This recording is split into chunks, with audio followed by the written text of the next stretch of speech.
ఎప్పటికప్పుడు తాజా వార్తలను అందిస్తున్న పీవీఆర్ టీవీ9 న్యూస్ కు స్వాగతం.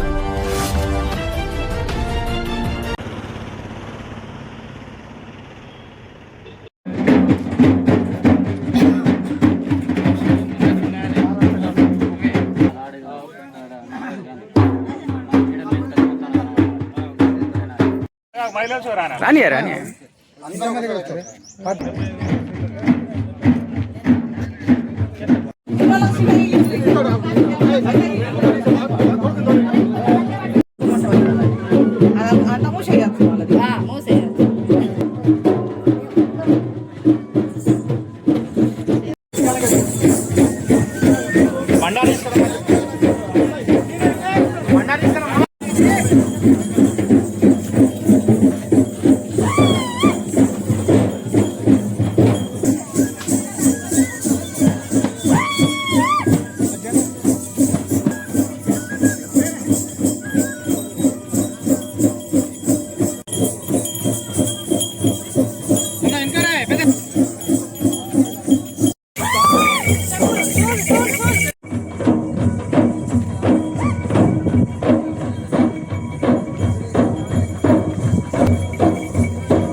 నిమిషం అన్నో అన్నో అన్నో అన్నో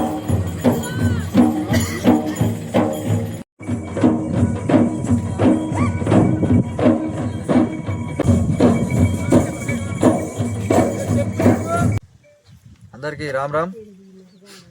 ఏదైతే మన శ్రీ శ్రీ శ్రీ గాంధారి ఖిలా మైసమ్మ జాతర ఈరోజు ప్రారంభంగా కానుంది.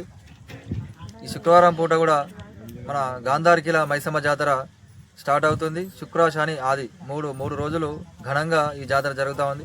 ఈ యొక్క ఆదివాసీ సంస్కృతిలో జాతరలలో అతిపెద్ద జాతరలో కూడా ఇదొక మూడవ స్థానంలో మన గాంధారి ఖిలా మైసమ్మ ఉంటుంది. మొదటి స్థానంలో సమ్మక్క సారక్క, రెండవ స్థానంలో నాగోబ జాతర, మూడవ స్థానంలో గాంధారి ఖిలా మైసమ్మగా ప్రసిద్ధి చెందుతూ ఉంది.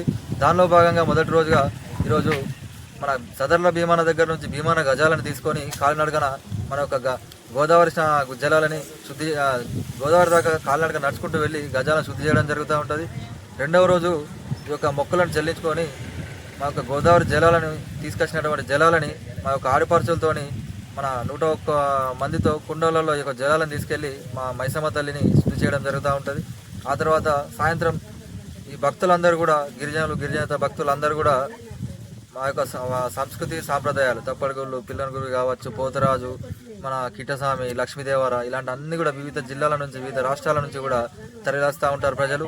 ఈ యొక్క సంస్కృతి మొత్తం కూడా ఆటపాట మన సాయంత్రం 6 గంటల నుంచి తెల్లారాయి దాకా కూడా కొనసాగుతూ ఉంటుంది.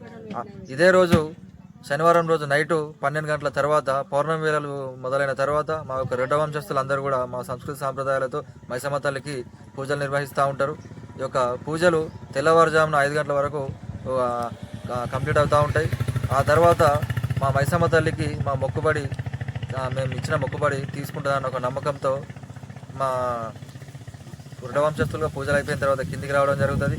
ఆ తర్వాత ఎవరిని కూడా భక్తుని సూర్యాస్తమయం అయ్యేంత వరకు కూడా భక్తులు ఎవరు కూడా మేము ప్రవేశం ఇవ్వము. ఎప్పుడైతే సూర్యుడు ఉదయిస్తాడో ఆ తర్వాత నుంచి భక్తులందరికీ ప్రవేశం ఉంటుంది. మొక్కులు చెల్లించుకొని వెళ్తూ ఉంటారు.